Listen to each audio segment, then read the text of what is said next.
Yan. Mapagpalang araw po sa bawat isa. Bigyan nga po natin ng malakas na papuring palakpak ang ating Panginoon sa umagang ito. Yan, sabi nga, every gising is a blessing. So, hallelujah. Yan, purihin ang Panginoon. Mapagpalang araw po sa bawat isa sa atin. Yan, alam ko po maraming dahilan upang ipagpasalamat po natin ang araw na ito. At yung ating mga tahanan ay gawin po nating sambahay. Yan, at patuloy po sa umagang ito. Alam ko na excited po ang bawat isa sa atin upang tayo na naman pong muli ay magkasama-sama, hindi man po sa physical, kundi sa online service na ito, pero yung ating pong espiritu ay nag-iisa upang sambahin ang ating Diyos na buhay sa espiritu at sa katotohanan. Kaya kung ready na po ang ating sambahay, tayo na po tayong lahat bilang pagbibigay galang sa kanyang salita. Yan, salit-salitan po tayong sasambit ng witing ng mga papuri po ngayon sa umagang ito. Yan, ang ating pong babasahin ay mula po sa Awit, Kabanata po 150. Purihin si Yahweh. Yan, sa talata pong isa, yan, purihin si Yahweh sa banal na templo, ang Diyos ay awitan, purihin sa langit ang lakas na taglay. Siya ay purihin sa kanyang ginawa, siya ay purihin sapagkat dakila. Purihin sa tugtog ng mga trumpeta, awitan sa saliw ng alpa at lira. Sa tugtog ng tambol, magsayaw, purihin, mga alpa at flauta, lahat ay tugtugin. Ang Diyos ay purihin sa tugtog ng pompyang, sa lakas ng tugtog, siya'y papurihan. Sabay-sabay po tayo sa talata pong 6. Go!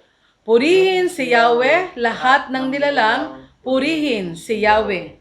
Yan, ngayon naman po, pangunahan po tayo sa panalangin ng atin pong kapatid na Jocelyn Silvestre. Hallelujah! Tayo pong lahat ay yumuko, mga kapatid, at damhin po natin ang presensya ng ating Panginoong Diyos. Tayo po ay manalangin. Hallelujah, purihin ka, O Diyos, na makapangyarihan sa lahat. Lubos po kami nagpapasalamat sa iyong kabutihan na patuloy na ipinaparanas sa buhay ng bawat isa sa amin. Tunay nga po, Lord, na salamat sa lahat ng ginagawa niyo, Panginoon, sa pag-iingat, sa proteksyon, sa iyong gabay, Panginoon, sa pagpo-provide sa lahat ng aming mga pangangailangan. Purihin ka, Panginoon, sa lahat ng kabutihang patuloy na ipinaparanas sa buhay ng bawat isa. Patuloy po akong lumalapit, Ama, humihingi ng kapatawaran sa aming mga puso, sa aming pong mga kaisipan, sa aming pong buong buhay. Bagamat hindi po kami lihim man ito o hayag, nakikita niyo lahat ng aming pong na ginagawa, Panginoong Diyos. Patawarin niyo kami sa lahat ng aming pong pagkukulang. Linisin niyo kami, Panginoon, upang ang aming buhay ay tunay na maging kaluguran sa iyong harapan. Salamat, Lord. Salamat sapagkat meron kaming Diyos na kagaya mo. Diyos na buhay, na handang magpatawad sa lahat ng aming pong mga pagkakamali, sa lahat ng aming mga pagkakasala sa iyo, Panginoon Diyos. Tunay nga po, Lord, na purihin ka sa lahat ng ginagawa mo pa sa buhay ng bawat isa. Patuloy po kami lumalapit, Panginoon. At patuloy po namin dinudulog ang mga salita mo na ihahayag sa oras na ito. Tunay nga po, Lord, na itago nyo ang aming pong pastor sa iyong banal na likuran. At tunay nga po, Lord, na mga salita mo na kanya pong inihanda ay magsilbing kalakasan ng aming pong buhay espiritual. Ingatan nyo siya, maging ng kanyang buong pamilya. Maranasan po niya ang iyong pong pangunguna sa kanyang buhay. Maging sa kabuuan po ng aming pong pakikinig o pagpatuloy na pag-aaral ng mga salita mo sa oras na ito. Tunay nga po, Lord, na ang bawat isa sa amin ay yung gabayan, ay yung patuloy na iparanas ang iyong pag-iingat, ang iyong kabutihan, ang pagyakap ng Panginoon ay patuloy po naming mararanasan. Lord, salamat. Salamat sa iyo, Panginoon. Tunay nga po, Lord, na kayo lamang, O Diyos, ang may taas sa umagang ito at maranasan po namin ang iyo pong pangunguna sa aming mga buhay. Salamat po, Lord. Inaangkin po namin ang tagumpay sa oras na ito. Maraming salamat. Sa iyo ang lahat ng kapurihan, sa iyo ang lahat ng kapasalamatan, sa matamis na pangalan ni Kristo Jesus. Amen and amen. Sa mapagpalang umaga po sa bawat isa. Yes, the Lord is good. Ituloy nga po na kaibuti ng ating Panginoon. And alam natin na more than or maybe to the 2 taon tayo nakakaranas ng pandemic. But Salamat sa pagpapala sa kabutihan ng ating Panginoon Diyos. Hindi niya tayo pinabayaan at hindi niya tayo kailanman iniwan during this season ng buhay po natin. At tunay nga po na ay sarap na maramdaman, maunawaan na mayroon tayong Diyos na kasama sa lahat ng problema po nating dinaranas sa buhay. And nawa po, ang bawat sa atin ngayon ay nasa tahanan and sama-sama po tayong sa samba, sama-sama po tayong nagbigay papuri sa ating Panginoon. And as I read sa Genesis 1 verses 1 to 2, sabi po dito, nagpasimula ay nilikha ng Diyos ang langit at ang lupa. Ang lupa ay walang hugis o anyo. Dilim ang bumabalot sa kalaliman at kumilos ang Espiritu ng Diyos sa ibabaw ng tubig. Na alam po natin na sa simula pa lamang ang mundo ay walang kaayusan. May ingay, magulo, dilim ang bumabalot sa kapaligiran. Diba? But when the Spirit of God started to move, naging maayos ang lahat. Amen? Nagkaroon ng liwanag, nagkaroon ng kaayusan lahat ng bagay. And tunay nga po na ginawa ng Panginoon Diyos ang lahat ng kanyang pwedeng gawin upang maging maayos lang yung mundong ito. Diba? And naayon yung lahat sa disenyo ng ating Panginoon. And right now, our God is moving sa buhay po natin. He's working silently at naniniwala po ako unti-unti binabalik ng Diyos sa ang lahat ng bagay dito sa mundo. Binabalik niya ito sa kaayusan kung paano niya dinisenyo yung mundong ito. Amen po ba? Kaya tunay nga po, nasabi nga po sa song natin, walang problemang hindi kayang harapin basta't ikaw ang aking kapiling. Amen? And taglay ko ang iyong lakas. And ang lahat ay posible basta't ikaw ang aking kasama. Walang problemang hindi kakayanin. Buo ang aking loob. Amen po ba? Sapagkat kasama natin ang ating Panginoon. Tayo pinapuri at magpasalamat sa ating Diyos.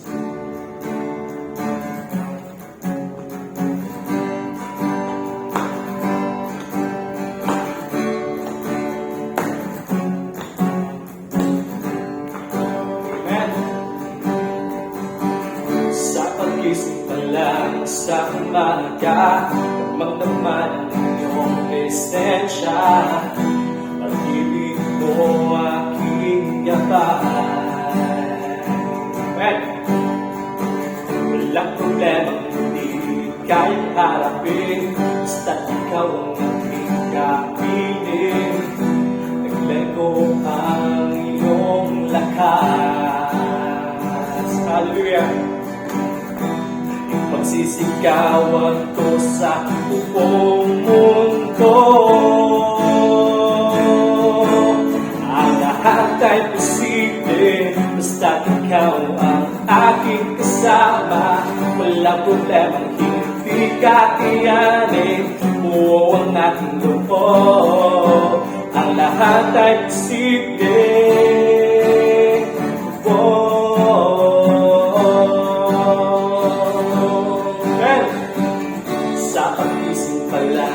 Sa umaga, magdaman ang iyong presensya. Pag-ibig mo aking gabay. Salamat, Panginoon. Walang problema hindi kayang harapin, basta't ikaw ang aking kapiling. Taglay ko ang iyong lakas. Pagsisigawan ko sa buong mundo, ang lahat ay posible basta't ikaw ang aking kasama. Walang problema hindi kakayanin, buo ang ating loob. Ang lahat ay posible basta't ikaw ang aking kasama. Walang problema hindi kakayanin, buo ang ating loob. Ang lahat ay posible.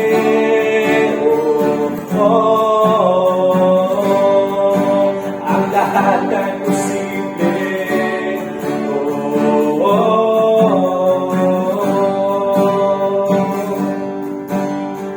Jesus, tunay na kaibigan, di siya marunong iwan. Pag-ibig niya'y walang hanggan, pag-ibig niya'y walang hanggan.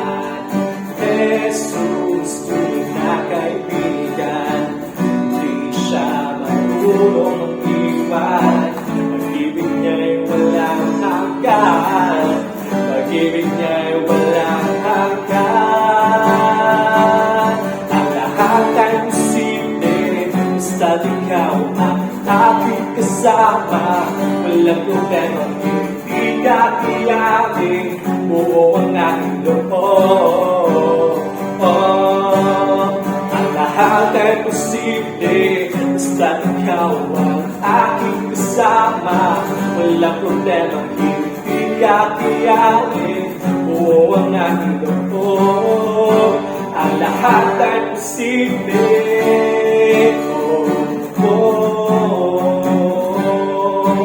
Ang lahat ay posible.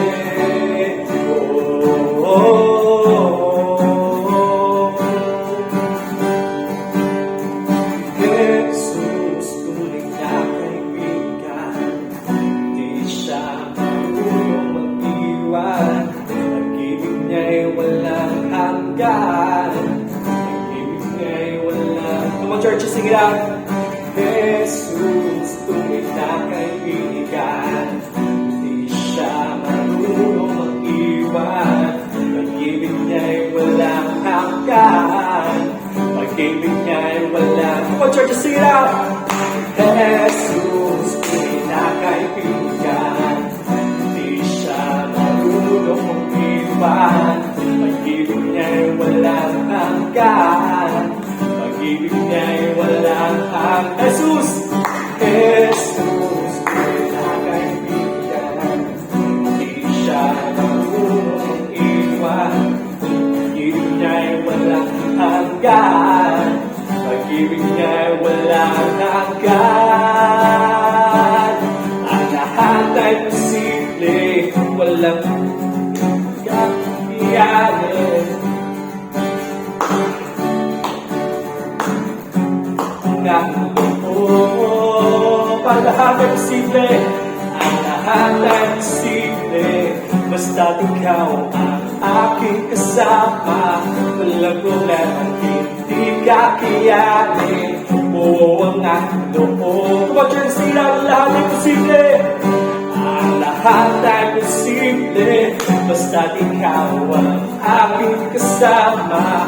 Walang problema, hindi kakayanin. Buo ang aking loob. Ang lahat ay posible. Come on, church, let's declare it. Ang lahat ay posible.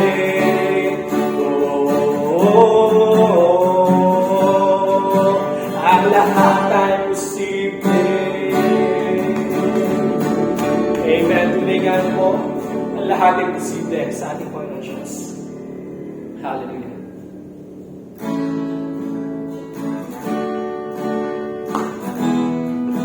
Amen. Thank you, Father God. Thank you, Lord, for being with us all throughout these days, Lord God. Lord, salamat. Maraming salamat po na sa iyo sa amin. Tayo po'y bawi. Pangalangin ko po Diyos sa iyong aamin.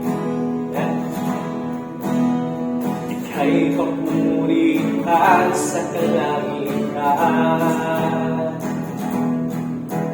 Pangalangin ko po Diyos sa iyong aamin. Ika'y papurihan sa kalangitan. Aking kamay, taas ka, pangalan mo'y luwag at dinig. Pagkat ikaw po, Diyos, ay dakila. Napakasayang ng ika'y papuri. Labis na kalat nararamdaman. Pupurihin ka sa bawat tutunan. Pupurihin ka sa bawat dalaw. Itataas ang ngalan mo magpakailanman.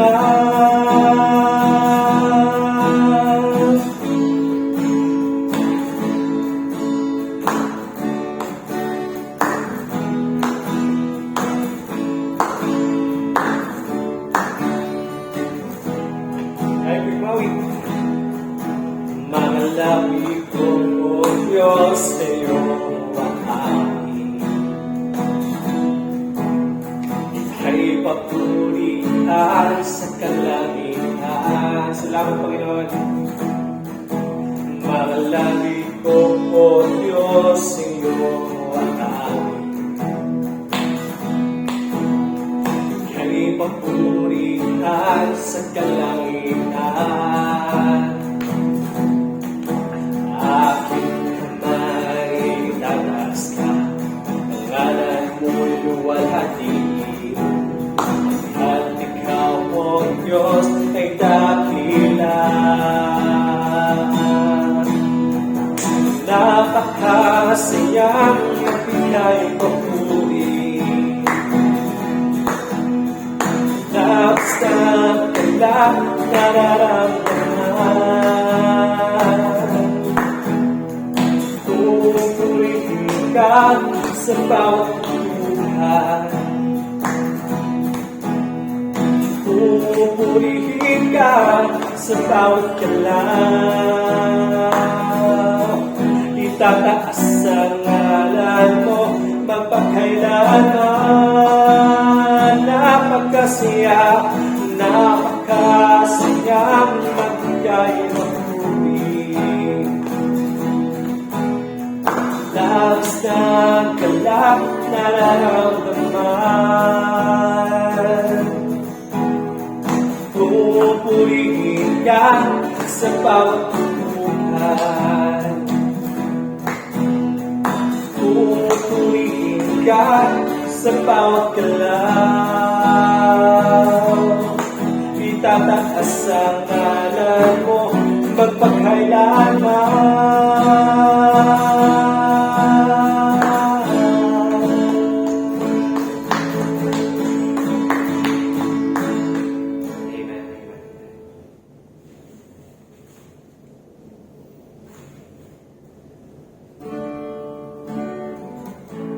Let's thank our God, Lord, sa lahat ng kabutihan mo sa ating buhay, Panginoon. Thank you for being such a good Father to us. Kahit itubulan, kakasala yung bawat isa sa amin, kakamali, still, Lord, pinapararas mo, pinaparamdam mo yung pagmamahal mo sa amin. Thank you, Lord. Thank you po. Tunay nga na hindi po namin kaya mabuhay kung hindi ka namin kasama po, Diyos.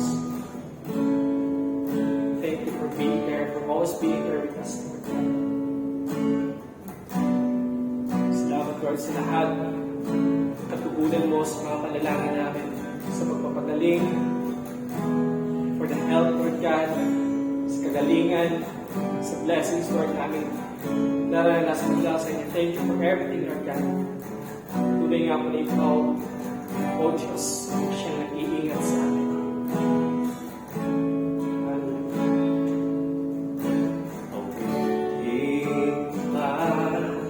Lahat ng awit sa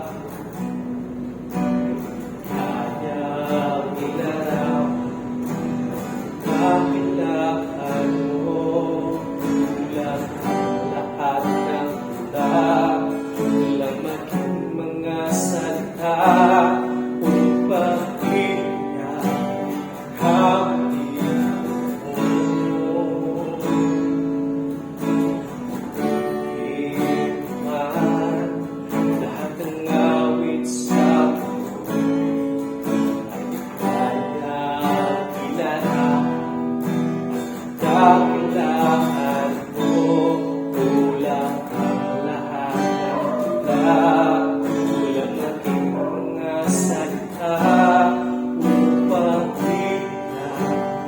kampihan mo.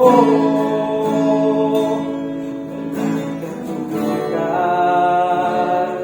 wala nang higit sa'yo. Walang katulad, wala nang patay sa'yo. Ikaw ang Diyos, noon naman, maging iyon ang kailanman. Sa habang pagpo, wala kang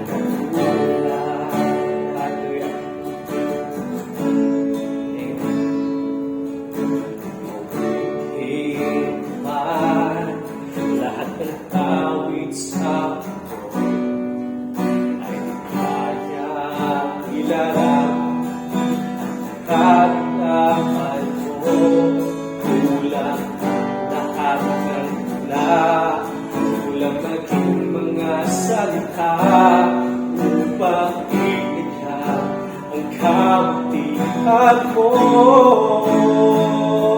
Walang katulad, wala nang higit sa'yo.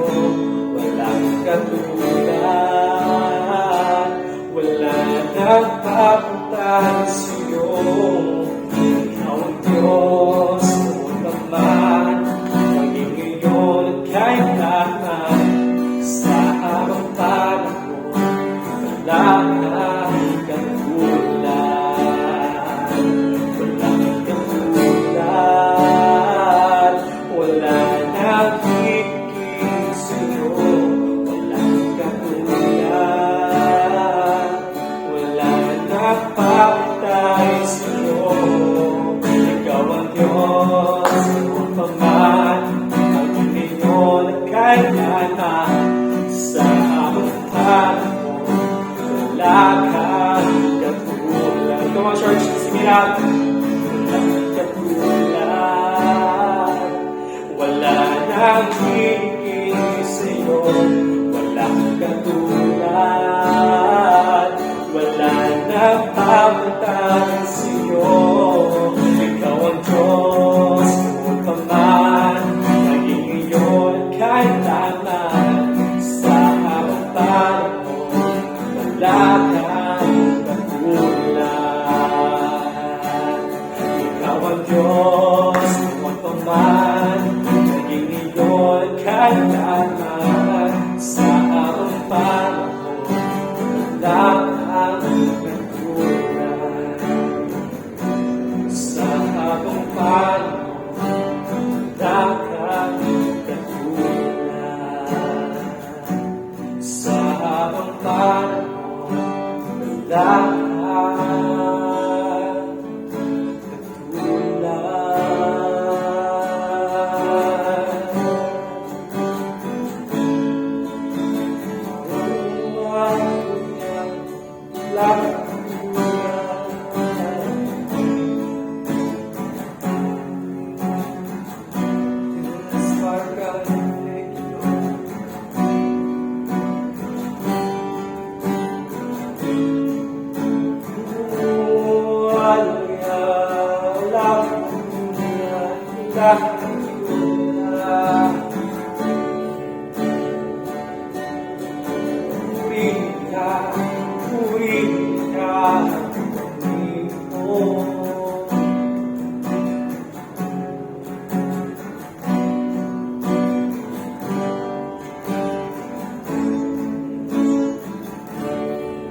Let's thank you for God. Hindi nga, Panginoon, na wala kang katulad. Noon pa man, hanggang ngayon, at bukas mo, Diyos. Ikaw ay nag-iisip, Panginoon. Napakadakila mo sa buhay, Panginoon. Lord, thank you. Thank you po sa pag-iipag mo ng buhay namin. Thank you for the blessings, for the healing, Lord God, sa paggabay mo sa bawat pamilya ng Great Commandment Church. Hindi niyo po kami hinayakang mahabang Panginoon. Bagamat bawat sa amin sa nakaranas na sakit. But thank you, Lord, na hindi mo kami pinabayaan. Ingatan mo kami, pinagkaluban mo kami, Panginoon Diyos ng kagalingan. Thank you, Lord, for your good heart, Lord God. For being God sa buhay namin. Thank you po. Napakabuti mo, Lord. Lahat ng pagpapala namin natatanggap. Tunay na po na nagmula ito sa iyo, Panginoon Diyos. From this day forward, Lord, ano man yung problema ang nakaharapin namin, Panginoon Diyos. Ano man yung pagsubok, ano man yung bagyo na dating sa buhay namin, we will stand firm, Panginoon, dahil alam namin na kasama ka namin, Panginoon Diyos. Hindi magtatagumpay sa laban nito, Panginoon. Dahil ikaw ay kasama namin. We believe in your Lord God. We believe in Jesus. We believe in your Holy Spirit. Thank you, Lord. Thank you, Panginoon Diyos. We're giving you all glory, honor, and praise. In the mighty name of your Son, in Jesus Christ we pray. Amen. That is what. Amen. Napakasarap pong magpuri, sumamba sa Panginoon sa pamamagitan ng pag-awit ng mga awiting papuri at pagsamba. Yan, lalo pa po tayo mapagpala sa pagsasalo-saluhan po nating salita na dadalhin po ng ating resident pastor, Pastor Gabriel Salavaria. And magandang umaga po sa ating lahat. Tunay nga na tayo po ay sinamahan ng Holy Spirit sa kanya pong paggabay po sa atin pong pananambahan, mga awiting papuri, pagsamba ay patuloy na yan, yung pagsama ng Holy Spirit ay atin pong naranasan. Amen po ba? Yan. At sa umaga po na ito, sa atin pong pakikinig ng mensahe ng Panginoon sa pagpatuloy ng atin pong pagtuklas sa mga na atin pong pananampalataya. Yan, kagaya po nung nakaraang linggo, nagtapos po tayo sa serye ng purpose po ng atin pong iglesia, bakit po ito umiiral. Yan yung atin nga pong huling tinalakay doon, yung cultivation upang tayo nga po ay lumago na katulad ng atin pong Panginoong Jesus. Yan, at sa pamamagitan nga daw po ng pagbabasa ng kanya pong mga banal na salita, ng Biblia, yan, isa pong pamamaraan upang tayo po ay lumago sa atin pong pananampalataya at maging yung atin pong pananalangin, mga pagdarasal. Yan, isa nga rin po yan na pamamaraan upang tayo po ay lumago sa atin pong Panginoon, yung atin pong mga fellowship, mga service, yan, ating pong mga ginagawang paglilingkod.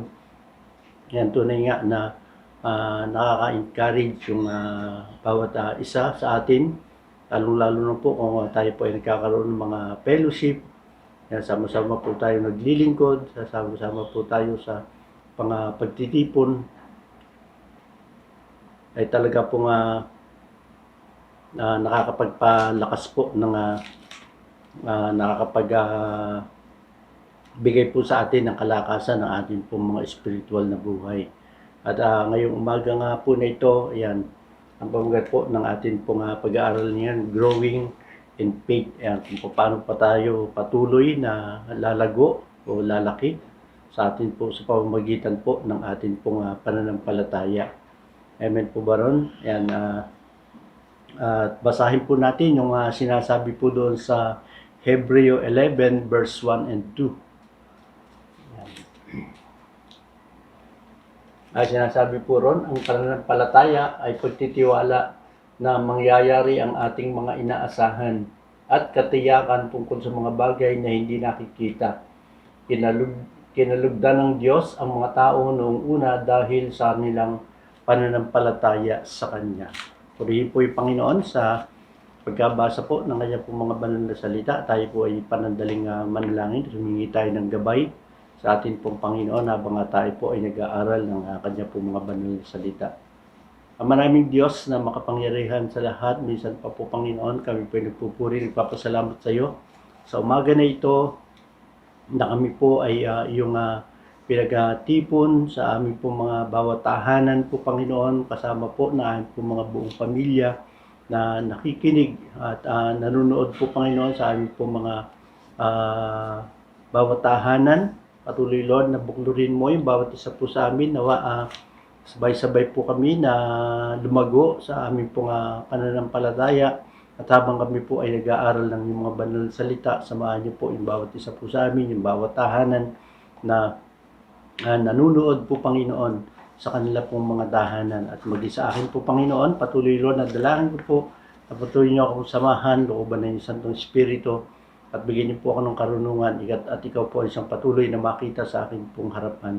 At ikaw po ang isang patuloy na sumama, mag-iingat sa bawat isa po sa amin. Pagkalooban niyo rin po kami ng malakas na internet connection, na sa ganun ay tuloy-tuloy yung aming pong mga panunood po Panginoon ng iyong mga mensahe, na sa pamamagitan nga po ng social media, ng aming po mga ginagawa na ito ng online service po Panginoon, ay patuloy Lord na samahan niyo yung bawat isa po sa amin. Salamat po Panginoon, angkin po namin tagumpay na aming pong gawain ngayong umaga po na ito. Sa pangalan ni Jesus, Amen, Amen.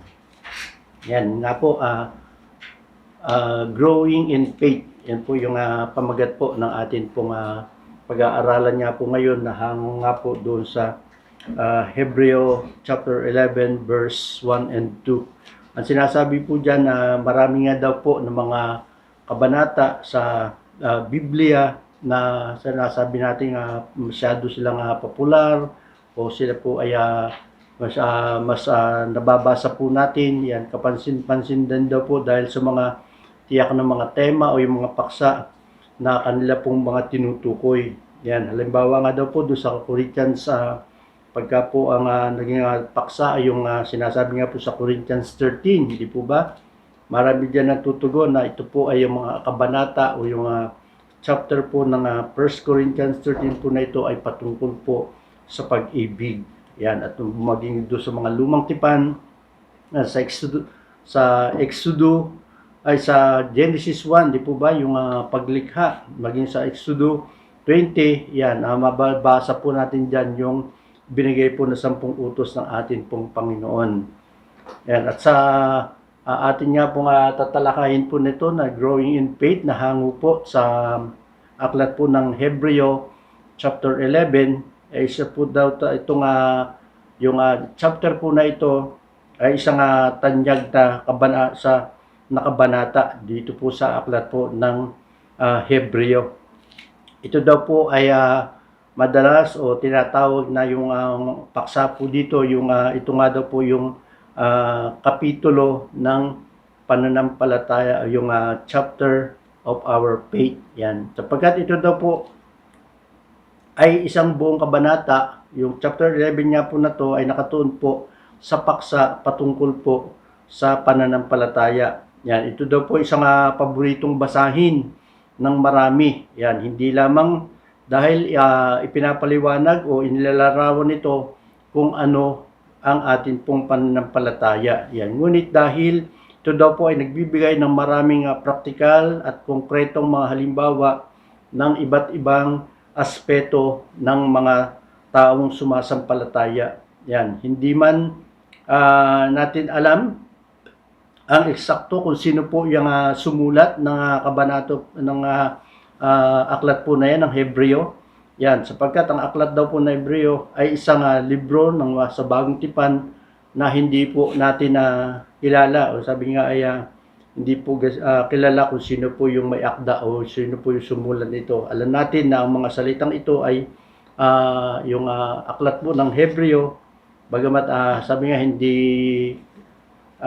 hindi tiyak kung sino po yung sumulat po nito. Basta ang mahalaga po doon ay alam natin na ito po ay naisulat, yung mga salita po na ito ay naisulat dahil po sa gabay o sa inspirasyon po ng banal na espiritu. Yan. Maraming mahusay na mga kadahilanan upang pag-aralan daw po natin ng mahusay ang kabanata na ito. Ang isang kadahilanan, siyempre po, di po ba, ay ito po ay salita ng ating pong Panginoon. Kaya dapat po natin pinagbubulay-bulay na dapat po natin binabasa. At palagi daw po na kapakipakinabang daw po yung pag-aaral ng salita ng ating pong Panginoon. Amen po ba ron?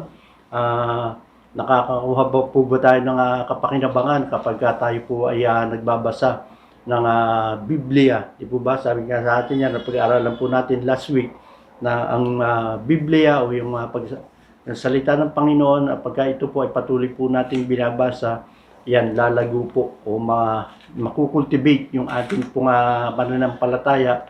At habang tayo nga po ay nagbabasa niyan, ay ito nga daw po ay lalago yung ating pananampalataya. Kaya pangalawang dahilan din daw po upang pag-aralan ang Hebreo 11 ay dahil ang lahat ng tungkol nga daw po dito ay sa pananampalataya. Kaya makakakuha po tayo rito sa chapter 11 po na ito ng Hebreo ng yung atin pong tumibay, mas lalong tumibay pa po yung atin pong pananampalataya. At sinasabi nga po na ang pananampalataya ay saligan ng buhay ng mga Kristiyano. Yan. Hindi ka maaring maging isang Kristiyano kung hindi ka kuha o hindi ka o maliit lang yung nakukuha mong pananampalataya o hindi ka kasi sumasampalataya. Yan. Hindi ka maaring mabuhay bilang isang Kristiyano kung hindi ka nagtsatsaga sa ng pananampalataya o yung ating pong mga ginagawang yung ating pong paniniwala ay hindi po ito natin mapinagtsitsagaan. At hindi ka maaring lumago bilang isang Kristiyano maliban kung lumalaki ka sa pananampalataya o lumalago ka sa iyong pananampalataya. Kaya nga po ang pananampalataya ay saligan ng buhay Kristiyano. Yan. At pagkatapos nga po nito, ang pangatlong dahilan ay upang pag-aralan yung kabanata po na ito ng Hebreo 11 ay hindi lamang nagtuturo sa atin ng mga maraming praktikal at mahalagang bagay tungkol sa atin pong pananampalataya. Ngunit ito daw po ay nagbibigay sa atin ng magandang pangkahalatang ideya ng buong lumang tipan. Yan, mababasa nga po natin dito yung mga kasaysayan doon po sa lumang tipan. Dito nga po sa aklat po ng Hebreo. Yan. At ang manunulat ng Hebreo ay bumalik sa lumang tipan para sa mga halimbawa sa Biblia ng iba't ibang aspeto ng pananampalataya. Tandaan po natin sa oras na ito, ang lumang tipan, ang tanging Biblia na mayroon ang sinuman. Di po ba? Yung ating pong mga Biblia, di po ba? Lumang tipan at bagong tipan. Yan. Ang bagong tipan ay sinulat na rin. Kaya kung nais mong makahanap ng halimbawa ng paniniwala sa Biblia, kung gayon po, ang aklat po ng lumang tipan, yung tama na yung dapat po nating basahin upang tayo po ay hindi sabi nga ay malalaman po natin yung buong kasaysayan ng Biblia at dito nga po sa pagpapasil mula nga po dito po sa lumang tipan. Yan, at ang ilan nga din daw po ng mga pamilyar sa lumang tipan ay marami po yung gumugol ng maraming oras sa libro ng bagong tipan kaysa sa ginagawa nila sa aklat ng mga batas noong pong lumang tipan. At ito nga po ay ang mga isinulat po ng mga propeta. Yan. Sabi nga, hindi isang masamang bagay na inaasahan natin na nagbabasa ka mula sa bagong tipan araw-araw. Okay lang naman po yun kapag tayo po ay nagbabasa ng Biblia. Sa amin nga po ngayon, kami po ay nasa dako na po ng bagong tipan. Malapit na po uli namin mayari yung isang Biblia dahil nasa aklat na po kami ng Pilipos. Kaya nga po, patuloy lang po tayo tapos babalik na naman po uli doon sa una, sa Genesis hanggang sa mayari po uli. Walang sawa na tayo po ay nagbabasa ng kanya po mga banal na kasulatan. At sabi nga po,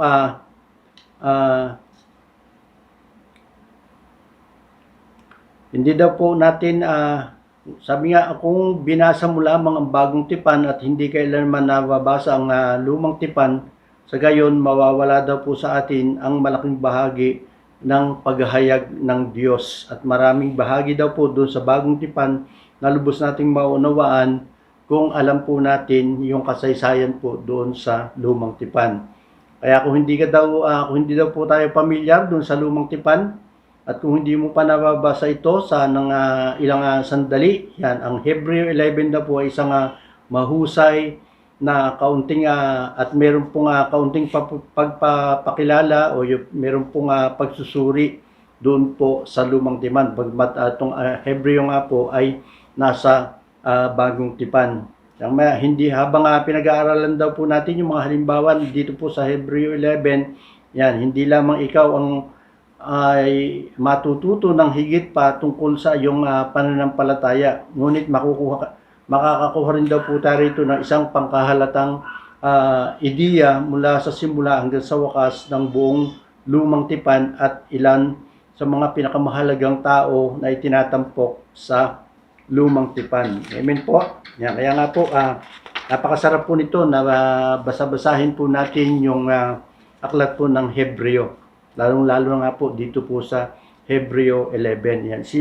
Isipin lamang kung ang lahat ng isinasaalang-alang po natin, ang mga aralino sa mga kabanatang ito, at kung lahat daw po tayo ay tumatakbo sa ating pananampalataya o lumalakad tayo na kasama ng ating pong Panginoon, yan, sa pagpapatuloy din po ng pag-aaral po natin ito ng Hebrew 11 at mga sa susunod na linggo ay tatalakayin po natin ng yung mga bawat verses po na atin pong pag-aaralan. Hindi po tayo alis dito sa muna dito sa Hebrew 11. Yan. Kaya po sabi nga kapag ito po ay natapos natin o ito po ay atin pong napagbulay-bulay yung chapter 11 niya po na ito ng Hebreo. Yan. Sabi nga may mga amang-hamanghang bagay na iplano po ng Diyos para sa atin bilang isang mananampalataya. At para daw po sa atin bilang isang kongregasyon habang tayo po ay lumalago tayo sa ating pananampalataya. Yan.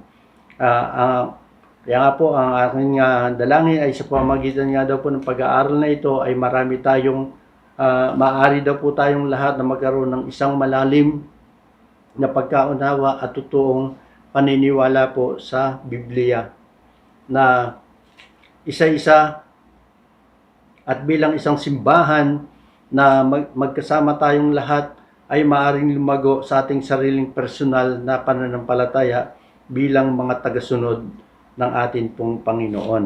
Yan. Kaya nga po, basahin natin, yan, yung muli, basahin po natin yung sinasabi po dyan sa Hebrew 11, verse 1 and 2. Yan, ang pananampalataya ay pagtitiwala na mangyayari ang ating mga inaasahan at katiyakan tungkol sa mga bagay na hindi nakikita. Kinalugdan ng Diyos ang mga tao noong una dahil sa kanilang pananampalataya sa Kanya.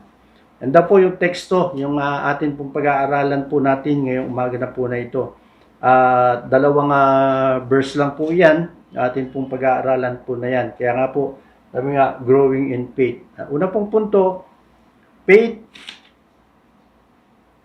is being, yan, ang una pong puntos po natin, faith is being sure of what you hope for. Yan, ang pananampalataya daw po ay sigurado, ay nakakasiguro po tayo doon sa atin pong mga inaasahan. Kaya yan, tingnan muna natin yung unang kalahati ng dalawang bahagi po ng kahulugan po nito. Sabi nga po, ang pananampalataya ay sigurado sa inaasahan mo. Yan, pag-usapan po natin yan ng konti kung ibig sabihin po nito.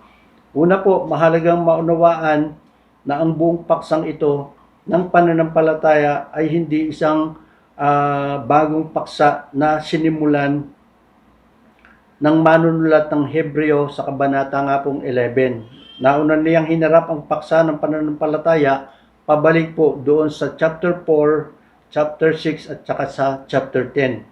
At siya po ay nagpatuloy na magsabi ng maraming bagay tungkol nga po doon sa pananampalataya dito nga daw po sa chapter 11 hanggang 12 at 13. Yan.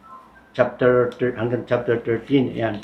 Gayunpaman po, ang karamihan sa kanyang pagtuturo tungkol sa pananampalataya ay nagaganap dito mismo sa chapter 11. Ang nasabing pananampalataya ay lumilitaw at ito po ay mababasa natin ng 31 beses sa aklat po ng Hebreo. 24 po ang mga iyon ay nandito po, mababasa po natin sa chapter 11. Yan. Ngayon, ang pinakahuling pagbanggit ng pananampalataya bago ang ating kabanata ay natagpuan lamang ng ilang mga talata bago ang Hebreo 10:38. Yan. Nais kong tingnan natin na sama-sama ang talatang iyon sapagkat makatutulong ito sa atin na maitakda ang konteksto para sa kasalukuyang talata at kabanata. Yan. Pakibasa nyo lang po yung sinasabi po doon sa Hebreo 10:38. Ang aklat daw po ng mga Hebreo ay original na isinulat ng mga Hudyo sa mga Hudyo na naging mga Kristiyano na ngayon. Sila po ay dumanas ng matinding pag-uusig para sa kanila nga pong pananampalataya.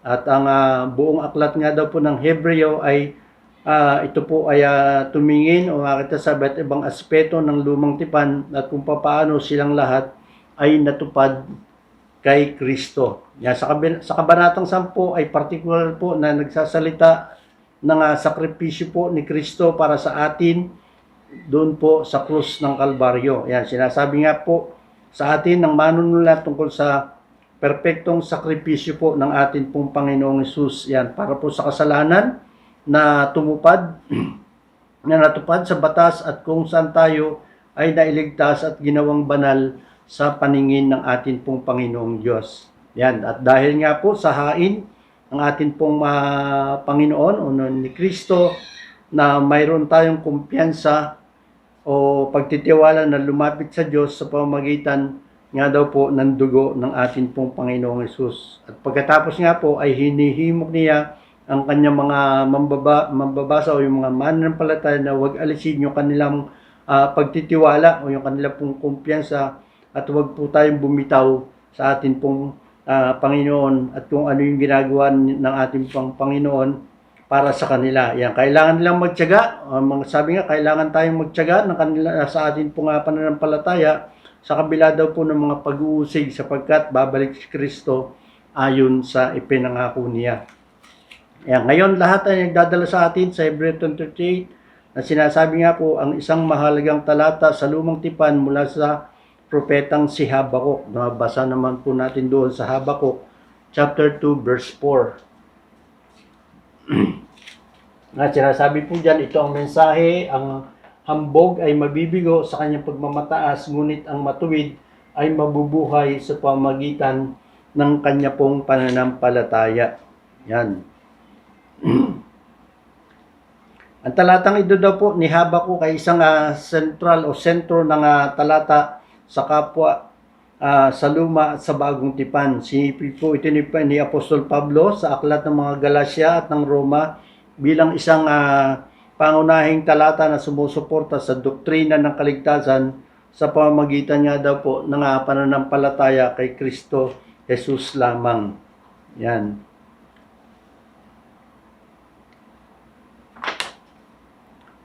Yan, nais po ba nating maging isang matuwid sa paningin ng ating pong Panginoong Diyos? Amen, di po ba? Kung gayon, dapat kang mamuhay sa pamamagitan ng pananampalataya. Yan, tulad ng sinabi natin kanina, lahat ng ginagawa natin bilang mga Kristiyano ay nagmula sa atin pong pananampalataya. Hindi ka maaaring maging isang Kristiyano kung walang pananampalataya at hindi ka rin maaaring mabuhay bilang isang Kristiyano nang walang pananampalataya. Kaya nga po, ang pananampalataya ay hindi lamang nagsisimula sa iyo o sa iyong kaparaanan, ngunit ang pananampalataya ay nagbubuklod sa lahat ng iyong mga ginagawa bilang isang Kristiyano. Bilang mga Kristiyano, tayo ay nasa langit. Ngunit nakatira pa rin tayo dito sa mundo. Yan. Nagpupumilit pa rin po tayo. Pinagsisikapan po rin po natin na yung mga pagsubok o yung mga kasalanan at sakit. Yan, hindi pa natin nakikita ang kaganapan ng ating pong kaligtasan na atin pong natamo o na atin pong tinanggap na ito po ay hindi pa makukumpleto. Subalit ito po ay pagdating po natin sa langit, yan, balang araw dumating po tayo at tayo po kinuha ng ating pong Panginoon, yan, ito po ay makukumpleto na doon po sa langit. Yan. Sa makatuwid, dapat tayong magpatuloy sa ating pong pananampalataya, magpursige po tayo hanggang wakas. Kaya nga po, sabi nga doon na sa ating pong unang puntos, di po ba, na yung tayo po ay patuloy. Ano po yung muling sinasabi po doon? Yan, faith is being sure of what you have hope for. Kaya nga, yung pagiging sigurado. Yan, kaya sabi nga dyan, isang sigurado at malakas na pundasyon. Yan, kung guys, letter A. Sabi nga po, kung gayon, ano daw po yung atin pong pananampalataya. Yan, sinasabi po sa atin ng Hebreo 11 verse 1, una sa lahat, na ang pananampalataya ay pagtiyak po doon sa atin pong mga inaasahan. At yung salitang sigurado daw po, ito daw po isang sulong salita sa Greek word na yun nga po na sigurado. Na ibig sabihin po ay sigurado yung pagtiyak doon sa atin pong mga inaasahan. Ito daw po ay isang salita na literal na nangangahulugang pumapasok sa ilalim ng isang bagay na sanhi o pinatayo ito. Yan.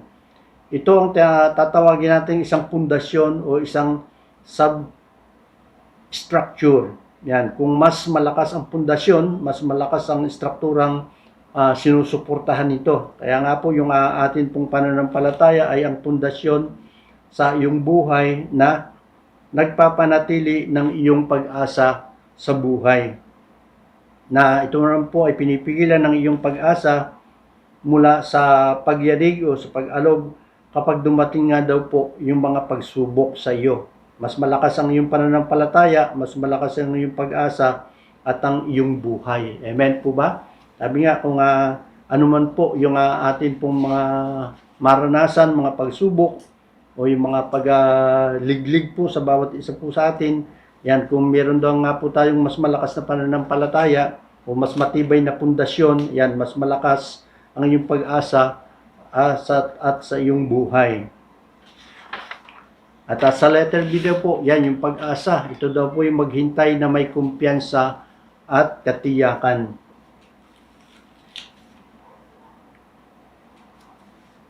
Yan, pag-asa, maghintay ng may kumpiyansa at katiyakan. Yan, salitang pag-asa daw po ay sa talatang una ay hindi isang salita na nangangahulugan lamang daw po ito ng pagnanais o yung pagnanasa o pag-asa laban sa pag-asa. Tulad ng kapag tinanong ka ng isang tao, pag sinabi sa'yo, sa palagay mo ba magiging mas maayos ang lahat ng bagay?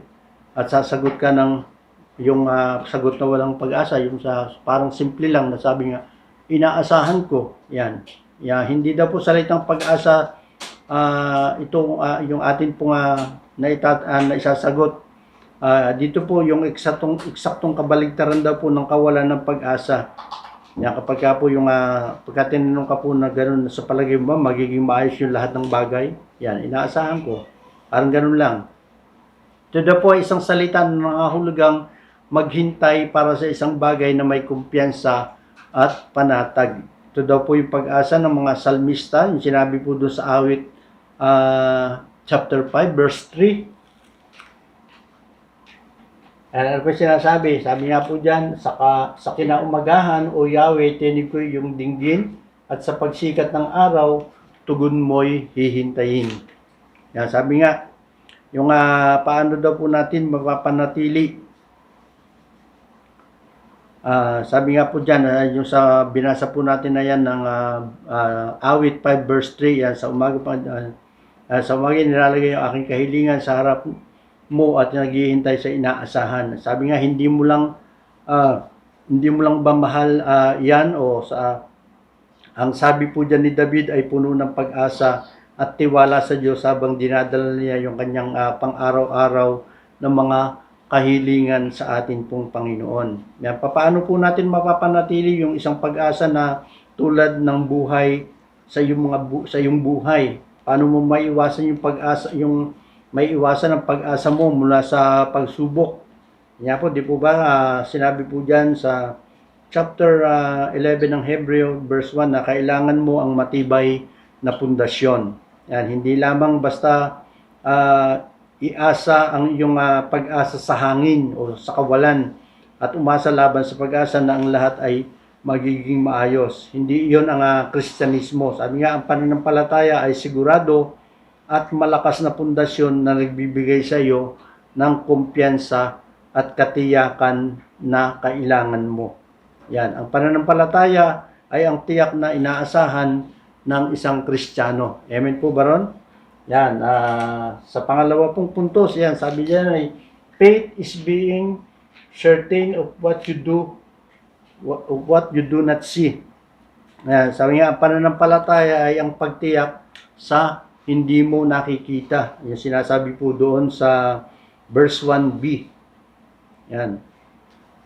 Ang pananampalataya ay ang pagtiyak mo sa hindi mo nakikita. Kaya nga po, yung salitang isinalin dyan na tiyak, dito ay isang salita po nito na nangahulugan po ito ng katibayan o ng paniniwala. Ito daw po ay nagmula sa isang salita na nangahulugang upang hatulan or kumbinsihin ang sino man sa katotohanan. At sa gayon nga daw po, nagsasalita ito ng isang malalim na paniniwala o katiyakan sa iyong puso.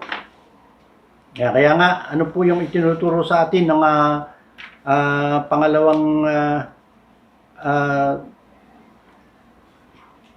pangkat po ng verse po na yan. Sabi itinuturo sa atin to, yung pananampalataya ay isang malalim na paniniwala sa ating pong mga puso tungkol sa ilang mga katotohanan na hindi po natin nakikita. Yan, napakahalaga po nito. Kaya nga po yung tunay na paniniwala sa Biblia ay hindi pananampalataya sa mga pantasya o sa mga bagay na hindi totoo. Ngunit ang pananampalataya sa mga katotohanan na hindi nakikita ng mga mata ng tao. Yan. At sabi po dyan sa letter A, kung makikita mo ito, kung gayon, hindi ito pananampalataya. Po sinasabi doon sa ikalawang Korinto 5:7. Yan, sapagkat namumuhay tayo batay sa pananampalataya sa Panginoon at hindi sa mga bagay na nakikita. Yan, nananampalataya daw po tayo, namumuhay sa atin o batay sa pananampalataya sa atin pong Panginoon at hindi nga daw po doon sa mga bagay na hindi po natin nakikita. Mayroon dalawang bagay na kailangan nating maunawaan mula sa bahaging ito ng kahulugan. Una sa lahat, kung makikita mo ito, kung gayon hindi po ito pananampalataya kasi nga po nakikita natin. Yan, nabubuhay tayo sa pamamagitan ng pananampalataya, hindi po doon sa pamamagitan ng atin pong paningin. Yan, ang pananampalataya at paningin ay magkasalungat sa talata nga daw po na ito. Kaya kung makikita mo ito, kung gayon, hindi ito pananampalataya. Yan, kaya nga po, magbibigay pa ako sa inyo ng mga isa pong halimbawa. Kung makikita mo ang Diyos, hindi ito kukuha ng anumang pananampalataya upang maniwala ka sa Kanya. Sapagkat nakikita mo na talaga siya. Kung nakikita mo ito, niya po, hindi po ito pananampalataya. Yan. Kung mayroon o paano kung hihilingin sa iyo ng Diyos na gumawa ng isang bagay na alam mo na kung paano ito gawin. Ayan, hindi daw po yan tumatagal ng buong buo na pananampalataya. Ngunit kapag tinawag ka ng Diyos na gumawa ng isang bagay na lampas sa antas ng iyong kaginhawaan o kakayahan, yan, ngayon ay nagsasalita kami ng pananampalataya dahil nakikipag-usap ka sa isang bagay na hindi mo nakikita. Kaya ang unang bagay daw po na kailangan nating maunawaan mula sa bahaging ito ng kahulugan, kung makikita mo ito, kung gayon, hindi po ito pananampalataya. At sa letter B nga po, sabi nga, if it's not real, then it's not faith. Yan, di ba? If it's not real, then hindi daw po ito totoo. Kung gayon, hindi po ito pananampalataya. Ayan, may isang pangalawang bahagi po dito sa equation po na ito na napakahalaga din upang maunawaan natin at iyan ay kung hindi po ito totoo. Yan, kung gayon, hindi ito pananampalataya. Di ba? Kaya sabi, hindi po ito bababa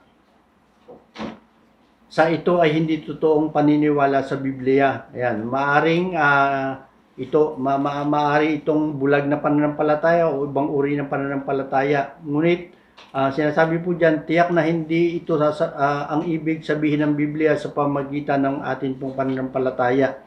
Yan, sa madaling salita po, ang paniniwala sa Biblia ay hindi matiyak tungkol sa mga hindi realidad na hindi mo nakikita. Ngunit ang mga bagay lamang na totoo at aktwal ang hindi mo nakikita. Yan. Nais kong kaya nga daw po sabi niya, pagsasama-sama ng dalawang bahagi nito, ang ating pong kahulugan, kung ano po yung ating pong pananampalataya. Ano po sinasabi diyan? ang pananampalataya, ang pananampalataya ay ang pundasyon na nagbibigay lakas sa ating mga inaasahan. At ang pananampalataya ay isang malalim na paniniwala sa iyong puso tungkol sa mga totohanan na hindi mo nakikita. Kaya nga po, tandaan po natin, ang pananampalataya, ito daw po ay tumutukoy sa parehong kasalukuyan at hinaharap na mga katotohanan na hindi po natin nakikita. Yan. Kaya nga po, ito daw po ay kagiliw-giliw o kasiyasiya. Ang parehong mga bahagi ng kahulugan na ito ay nagsasalita ng pagtitiyak sa mga bagay na hindi po natin nakikita. Napansin niyo po ba yun? Ayan, sabi nga, ang unang bahagi ay nagsasalita tungkol sa atin nga pong pag-asa. Ano po yung pag-asa? Ang pag-asa ay tumutukoy sa mga realidad na hinaharap na hindi mo nakikita. Hindi mo sila nakikita dahil nasa hinaharap sila. Yan, at pagkatapos, yung pangalawang bahagi nga daw po ay nagsasalita tungkol sa kasalukuyang katotohanan na hindi mo nakikita. Hindi mo sila nakikita dahil sila ay mga spiritual na katotohanan. At nabubuhay tayo sa isang physical na mundo, kaya ang pananampalataya ay tumutukoy sa parehong kasalukuyan at hinaharap na mga katotohanan na hindi mo nakikita. Kaya nga po, ang pananampalataya ay ang pagtitiyak sa inaasahan mo at ang tiyak na nang hindi mo ito nakikita. Yan. Pangatlo po, na puntos, ang sinasabi, faith is what Old Testament believers were commended for. Yan, ang pananampalataya daw po ay kung saan yung mga naniniwala daw po doon sa lumang tipan ay napapapurihan. Yan, kaya nga po yung talatang yung verse 1 po nito nagbibigay sa atin ng dalawang bahaging kahulugan ng pananampalataya. Ngayon, sa pagdako po natin sa verse 2, ay masasabi natin kung bakit ang kahulugan nito ay ang napakahalaga sa pamamagitan ng paglalapat dito sa buhay ng mga naniniwala doon po sa lumang tipan at sa pamamagitan nga daw po ng pagpapalawak nito sa bawat isa po sa atin.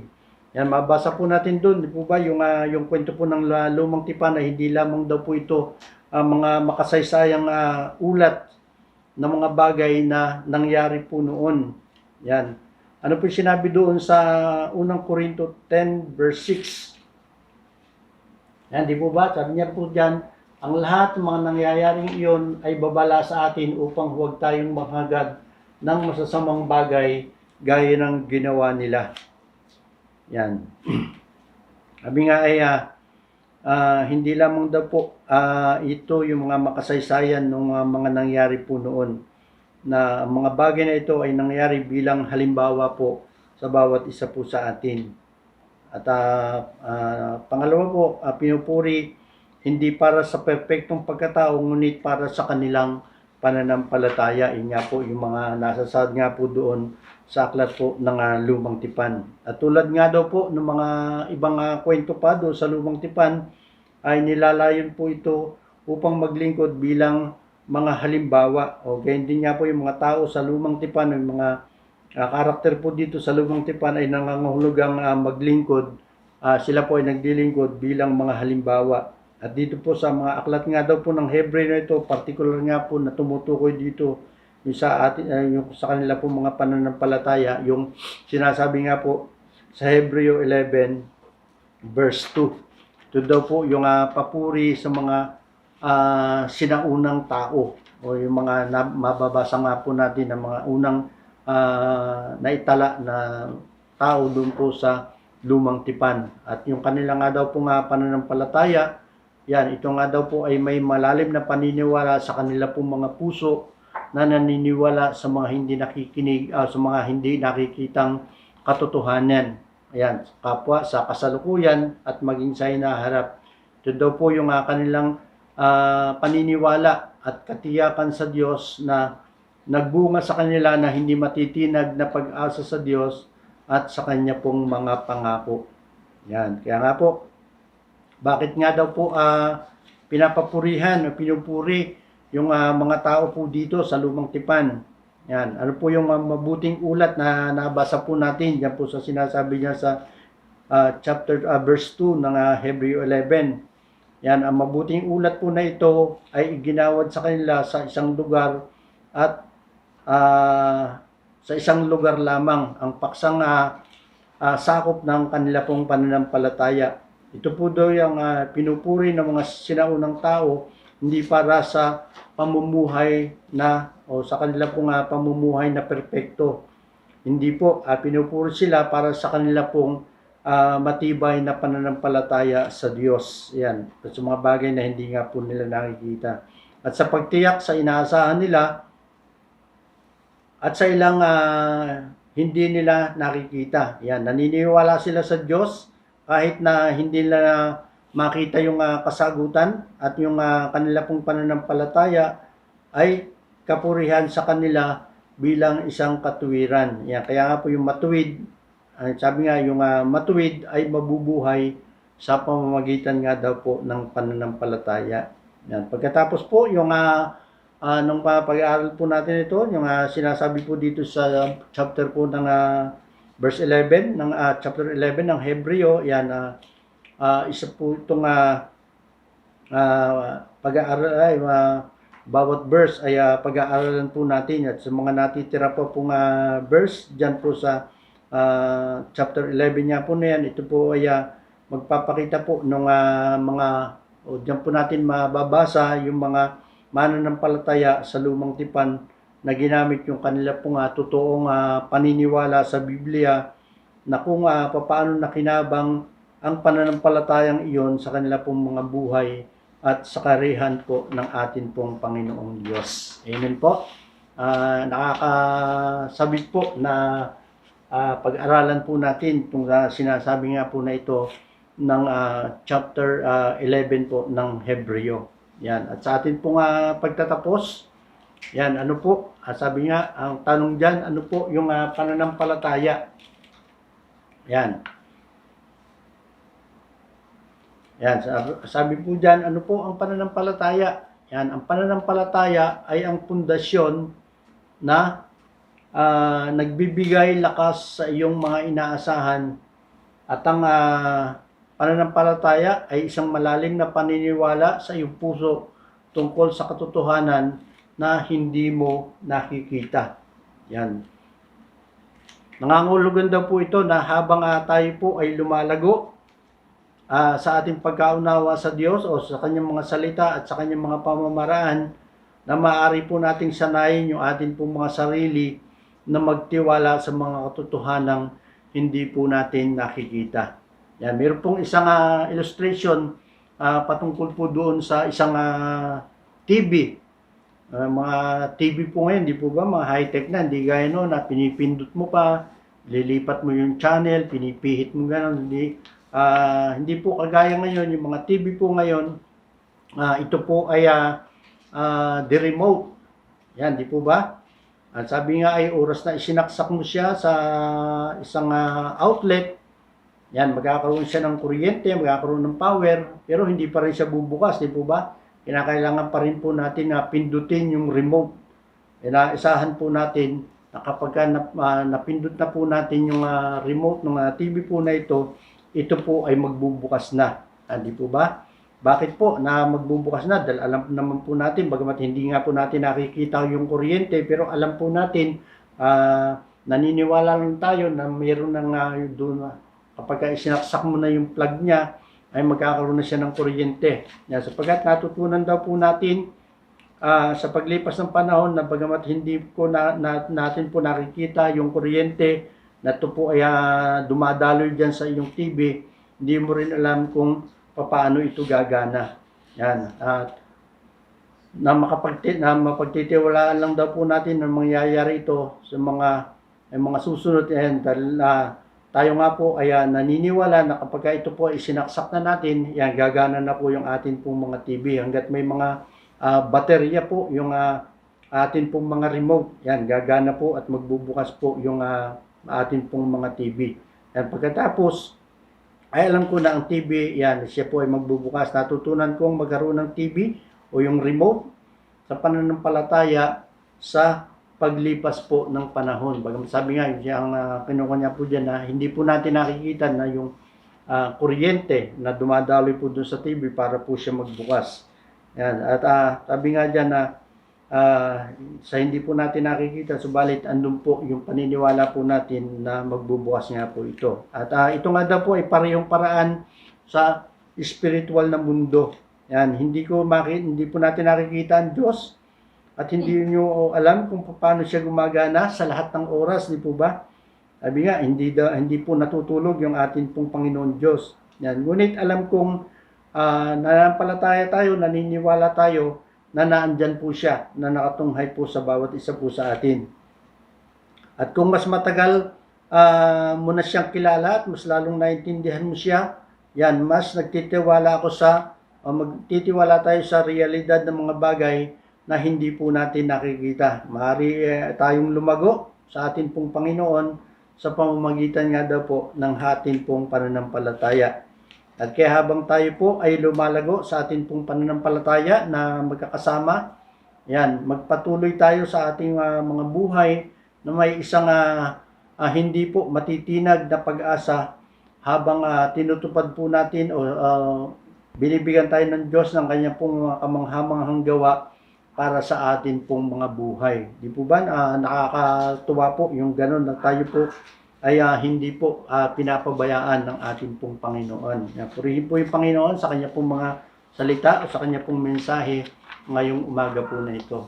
Yan, tayo po ay manalangin. Ama naming Diyos na makapangyarihan sa lahat. Tunay nga po Panginoon, maraming salamat sa iyong mensahe po Panginoon ngayong sa umaga po na ito.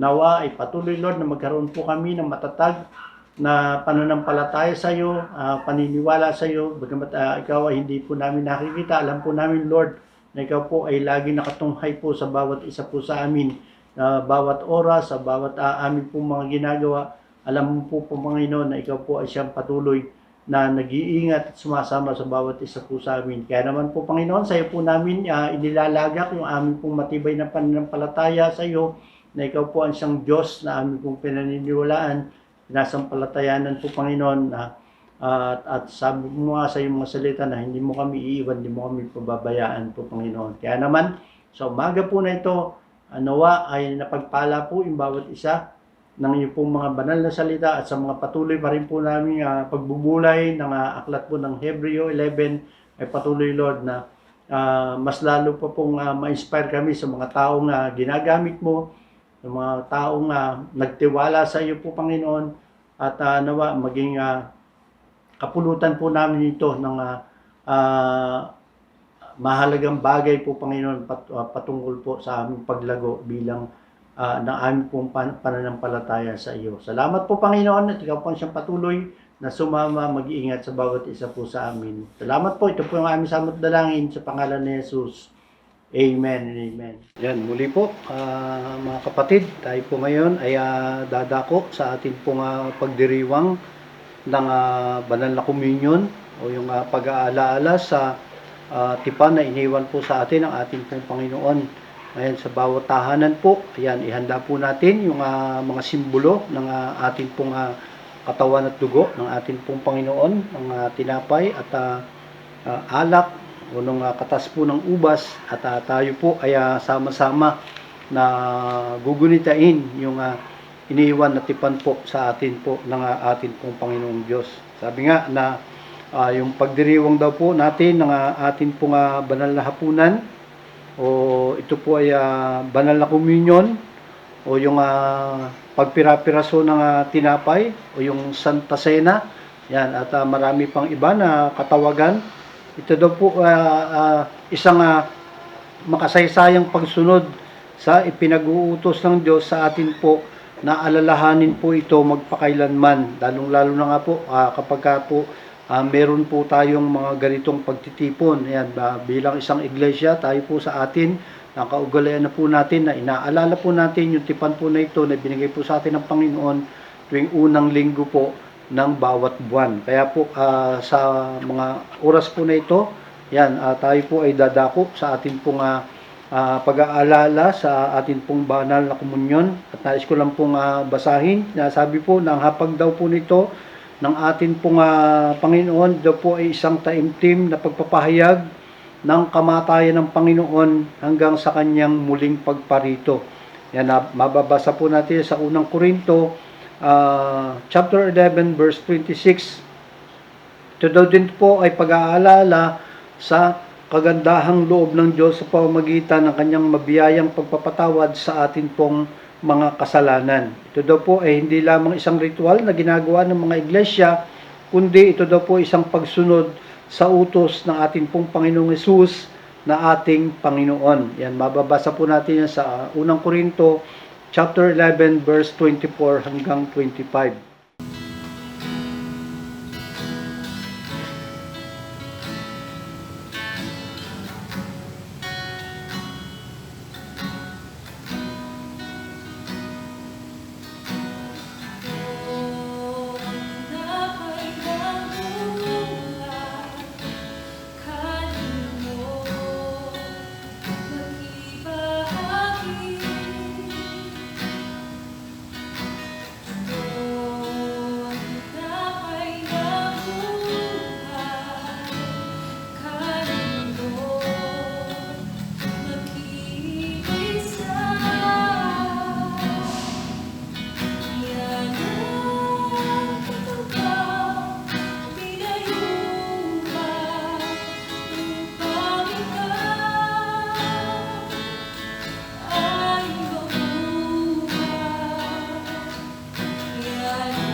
Yan. Kaya nga po, kung handa na po tayo sa atin pong pagtanggap ng mga elemento po ng atin pong banal na communion, yan, hawakan po natin yung atin pong mga ostya o yung tinapay na bilang simbolo ng katawan ng atin pong Panginoon. Yan, sige po, hawakan po natin, itaas po natin, at ito po ay atin pong ipapanalangin. Unahan ko po kayo sa pananalangin. Panginoon naming Diyos, lubos ang aming pagpapasalamat sa iyong dakilang pagmamahal sa amin. Bagamat kami ay hindi karapat-dapat sa iyo, balit minarapat mo pa rin kami maging mga anak mo sa pamamagitan ng pagkamatay ni Jesus sa krus ng Kalbaryo. Para sa ipagpapatawad ng aming kasalanan, dalangin po namin na sa aming pagtanggap ng katawan ni Jesus na nabayubay sa krus, patuloy po ninyong pag-alabin ang aming mga puso sa pagpupuri sa iyo. Pagpalain niyo po yung ostyang ito, yung tinapay po na ito, upang ito'y maging pagpapala rin sa amin. Sa pangalan ni Jesus, Amen. Yan, sapagkat ito ang turo na tinanggap ko mula sa atin pong Panginoon at ibinibigay ko naman sa inyo. Noong gabing siya ipagkanulo, ang Panginoong Jesus ay dumampot ng tinapay, nagpasalamat at pinagpira-pira iyon at sinabi, ito ang aking katawan na inihahandog para sa inyo. Gawin ninyo ito bilang pag-aalaala sa akin. Tanggapin po natin. Bahagi,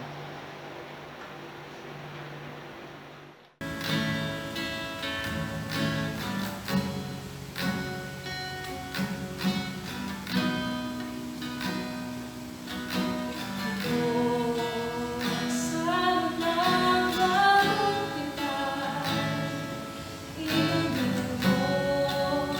Gawin ninyo ito bilang pag-aalaala sa akin. Tanggapin po natin.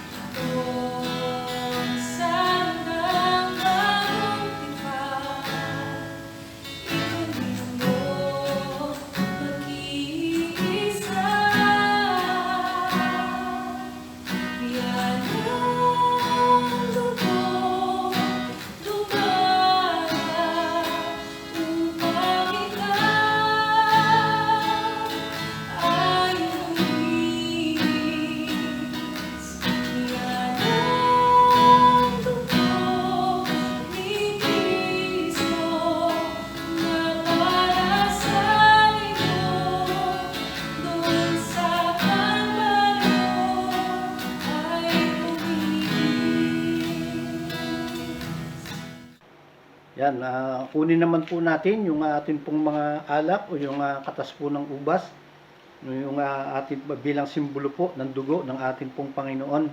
Hawakan po natin at tayo po ay manalangin. Panginoon naming Diyos, kami ay nagpapasalamat din sa iyong kaloob na buhay. Ang dugo ni Jesus na nabubuo sa krus ng Kalbaryo ang siyang naghugas sa aming mga kasalanan upang kami maituring mong mga anak.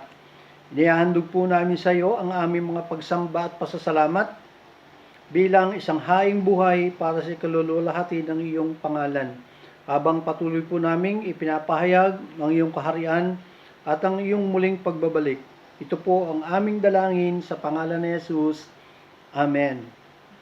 Taas po natin, matapos po magapunan, dumampot din siya ng saro at sinabi, ang sarong ito, ang bagong tipan na pinagtitibay ng aking dugo. Tuwing inumin ninyo ito, gawin ninyo bilang pag-aalala sa akin, sapagkat tuwing kakain kayo ng tinapay na ito at iinom sa sarong ito, ipinapahayag ninyo ang kamatayan ng Panginoon hanggang sa kanyang muling pagparito. Tanggapin po natin.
Purihin po yung Panginoon. Tayo po ay manalangin ng pagpapasalamat sa ating pong Panginoong Diyos.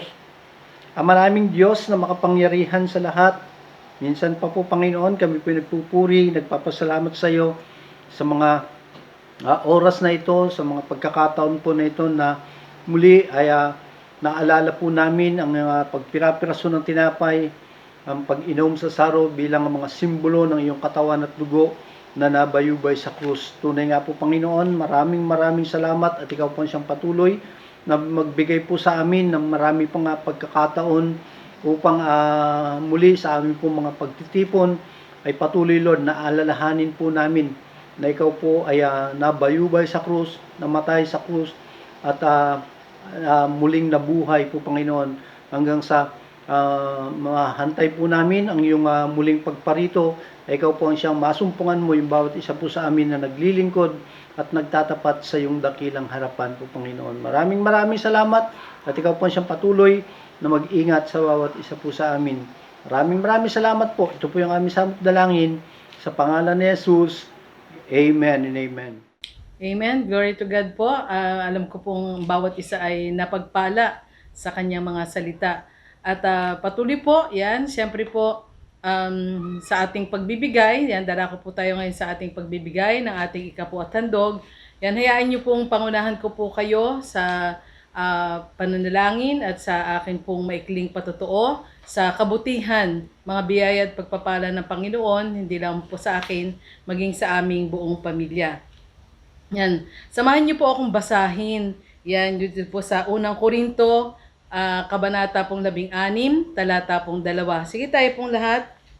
Tuwing unang araw ng Sanlinggo, bawat isa sa inyo ay maglagak ayon sa naging pagpapala niya.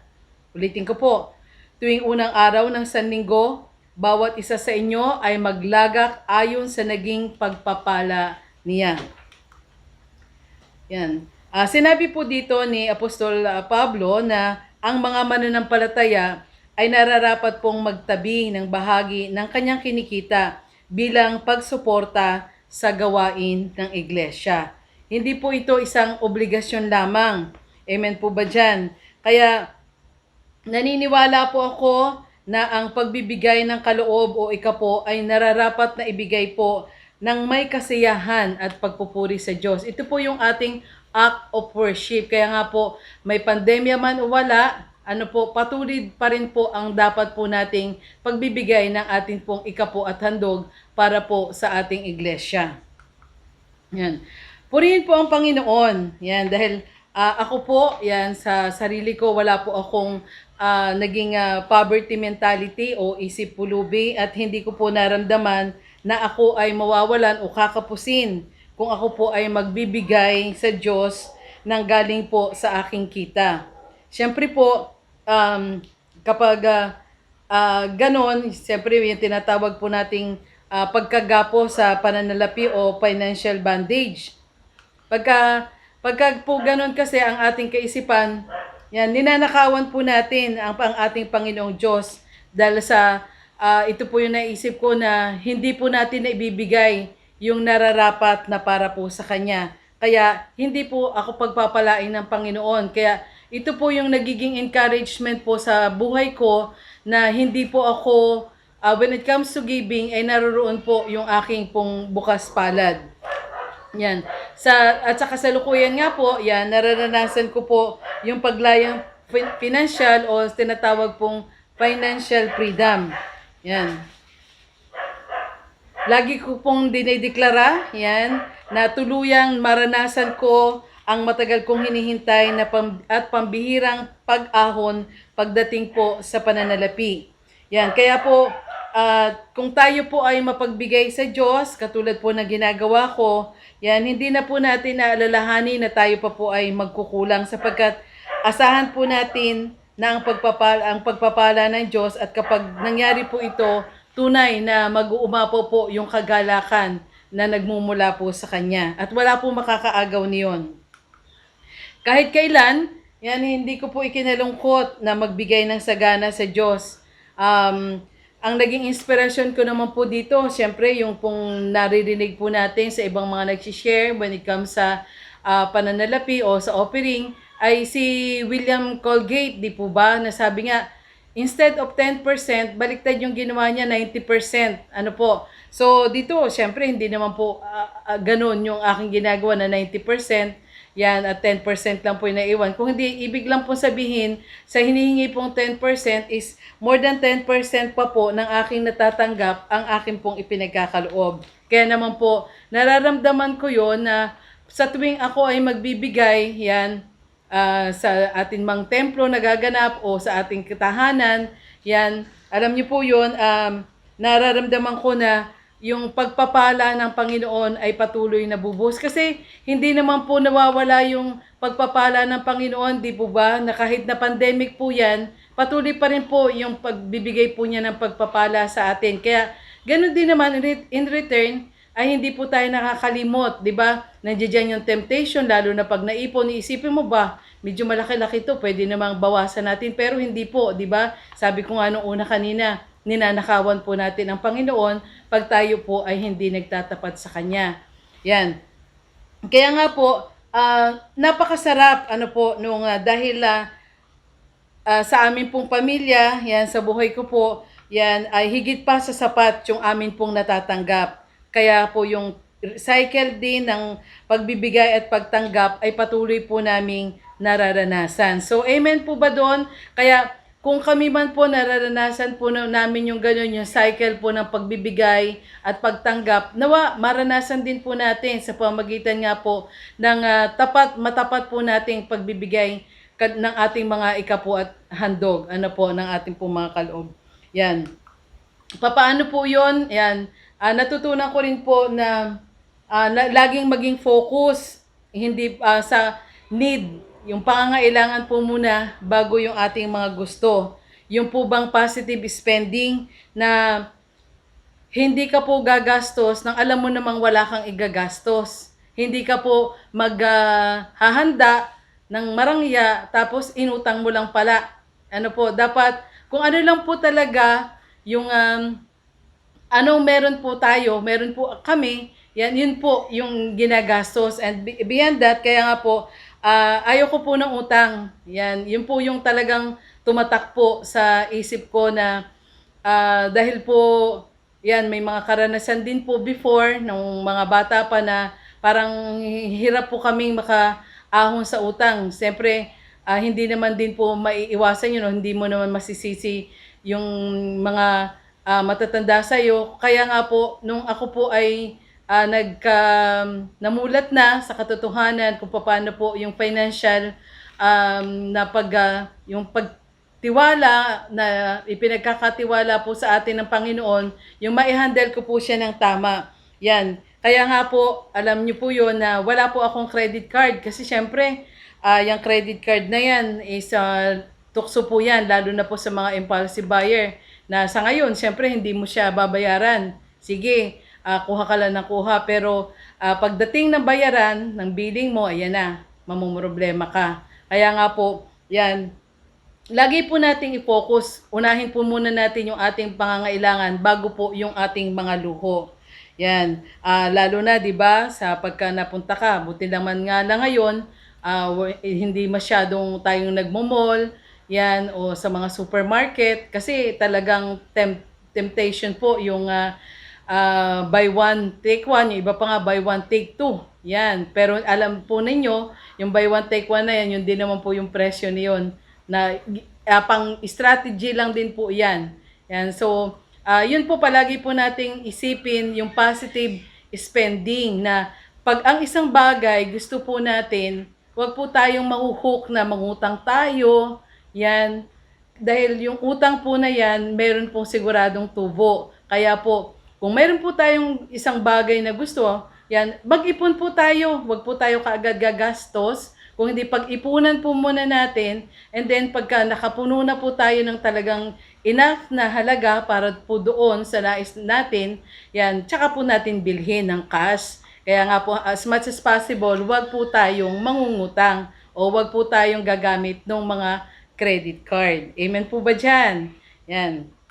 Yan, bilang paghamon, yan, katulad po nung aking mga nabanggit nung mga nakaraan, ano man po yung meron po tayo ngayon, ipagkaloob po natin sa ating Panginoon. Yan, kahit magkano po yan mga kapatid, basta't alam nyo po na iyan ay bukal sa ating mga puso, tayo po ay nagtatapat sa Panginoon, huwag po tayong mahiya. Yan, ano po, ibigay po natin yan kasi para po sa Panginoon yan. Tandaan po natin, di ba? Sa 10, sa 100%, 10 nga lang po ang hinihingi ni Lord, 90 po yun sa atin. So, bakit ho ba hindi pa natin ibibigay sapagkat ay gayon, sinasabi natin, ang lahat naman ng meron tayo ay nanggaling sa Panginoon. At isa pa nga din pong, palagi kong sinasabi yan, pag ako po ay naatasan na magbahagi sa when it comes sa givings, ayun pong nakamulatan ko rin po na simula po nang nakapakinig po ako sa 702 DZAS. Yan po yung unang hardinero na si Pastor Proceso Marcelo na lagi po niya sinasabi doon sa pagwawakas po ng kanyang program na ang Kristiyanong namumuhay ng tapat ay sapat sa lahat ng bagay. Magtapat tayo sa Diyos at hindi siya nagkukulang. Amen po ba? So, patuloy po, yan. Kung papaano po ako naging tapat sa ating Panginoon, yan. Dahil sabi natin, 'di ba? Ala po tayong maililihim sa Panginoon. Kaya patuloy po na yung katapatan po natin ay pagkaloob po natin sa Kanya. Sige po, pray po tayo mga kapatid. Lord, salamat po sa araw na ito. Salamat, Panginoon, na muli na naman po kami magkakaloob sa iyo. Yung mga biyaya, pagpapala na pinagkaloob niyo po sa amin ay nandoon, Panginoon, na ikaw po ay aming mababahaginan. Kaya't salamat, Panginoon. Patuloy na inilalapit po namin sa iyo na mga handog na ito ay magamit po ng Iglesia ng Great Commandment Christian Church sa pagpapatuloy na pagpapalaganap ng iyong mga salita, sa patuloy na ano man po yung mga nais nyo po when it comes to sa pananalapi na ito na amin pong malilikom. Patuloy, Panginoon, na pagpalain nyo po ang bawat isa at tunay na ang mga kamay ng nagsipaghandog ay tunay nga po na ibuhos nyo ang masaganang biyaya pagpapala na higit pa sa amin po mga iniisip at inaasahan. Ikaw, Panginoon, ang nagkaloob, kaya't patuloy, Panginoon, na marapat lamang na ibalik po namin ito sa iyo. Salamat, purihin ka. Ito po ang aming samot dalangin sa iyo sa makapangyarihang pangalan ng iyong nag-iisang anak na si Jesus. Amen. Amen. Amen. Yan. Bigyan nga po natin ng malakas na papuring palakpak ang ating Panginoon. Yan at alam niyo pong isang magandang balita po sa bawat isa na ngayon po ang pasimula ng meron po tayong physical gathering sa ating pong iglesia. Yan kaya ito pong online service na ito ay para po yung mga naiiwan sa tahanan, yung may mga babies, yung mga hindi po nakakapunta sa church. Pero tandaan po natin mga kapatid, kung tayo naman po ay bakunado na, kung tayo naman po ay nasa age na 15 to 65 years old, yan. Kung lumalabas din naman po tayo mga kapatid ng ating tahanan, why not pumunta po tayong muli sa ating bahay-sambahan.